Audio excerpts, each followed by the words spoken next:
మొత్తం ఎన్ని వీడియోలు పెడతాయి యూట్యూబ్లో? ఎన్ని ఉంటాయి పెడతాయి, కొన్ని కట్లు చేస్తూ షార్ట్ వీడియోస్, కొన్ని మెయిన్ వీడియోస్.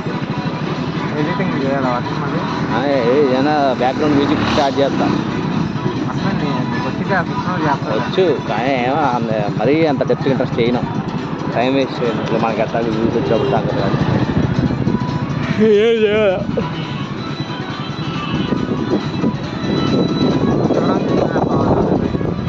పడుకొని సాయంత్రం గుడికి రావాలి, వాళ్ళు పడుకొని ఉంటారు.